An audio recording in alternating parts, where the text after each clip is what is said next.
Canada has just banned all handguns. What that means for self-defense.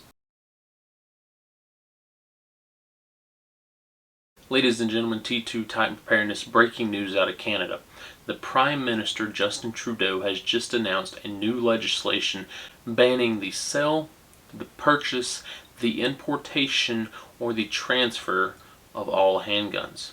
In Justin Trudeau's words, they are capping the amount of handguns in Canada. Now, just 2 years ago, they put out legislation banning all assault-style weapons. Now, in 2020, after the Nova Scotia shooting, Mr. Trudeau and the Canadian government allowed for individuals to keep their weapons. However, they could not use them, they could not sell them, they could only get rid of them outside of Canada, and you had to have a permit for them. Now, they are requiring those individuals to participate in the gun buyback program. Now, according to the reports that I've been reading, there are actually very few legal styles of handguns in Canada. But despite that, handguns make up more than 60% of all firearm-related crimes in Canada. Now, there are a few other pieces of legislation in this bill, such as making it a crime to modify any rifle or magazine to increase its capacity, increasing the penalties for gun smuggling, especially coming from the US, and most importantly, giving the police the power to seize any and all firearms to anyone that they think is a harm or a danger to themselves or others. Now, I want to think about this from an EMS perspective for just 1 second. You see, you go out to a scene, you go out to a domestic dispute, two people are arguing in the street.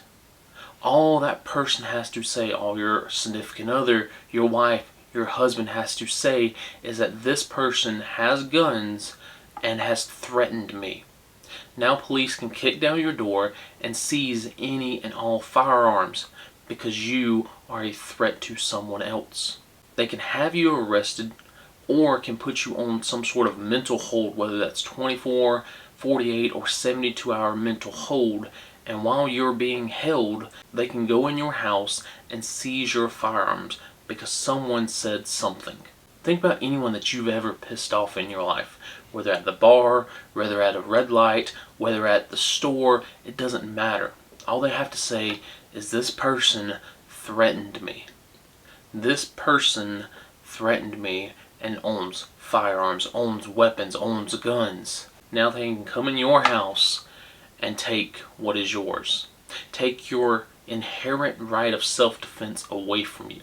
Now let's go off the path for just 1 second. There's a conspiracy that Justin Trudeau could be Fidel Castro's son. What did Fidel Castro do? He took firearms away from his people. Then he killed the people that disagreed with him. That is what communist dictators do. Now, I'm not saying that Canada is going to become a communist country, but it's starting to sound that way, ain't it? There's only certain types of rifles you can own in Canada right now. Hunting rifles, yeah, we're good with that. Go hunt moose, go hunt elk, we don't care. But an AR for home defense, for self-defense, no sir. And now pistols, which the government owns the most of. So now, out of all the pistols you can own, the government owns 80 to 90% of that. So if you're watching this from Canada, I'm not telling you that you're becoming a communist country, but you're not far from it. Your right of self-defense is being taken away. The criminals, the ones who break the law, they're still going to have the firearms. They're still going to have the handguns and the rifles and the ARs. But you common citizen that's never broken the law, you don't. So good luck. Hopefully you can go take a karate class or Krav Maga. Hopefully you can carry pepper spray or a baton or maybe a knife. But if Canada becomes like the UK and they start banning those things too, when the crime rates go up and election season comes around, maybe you vote the communist out of power. Maybe you don't let him become like father, like son. Until then, good luck.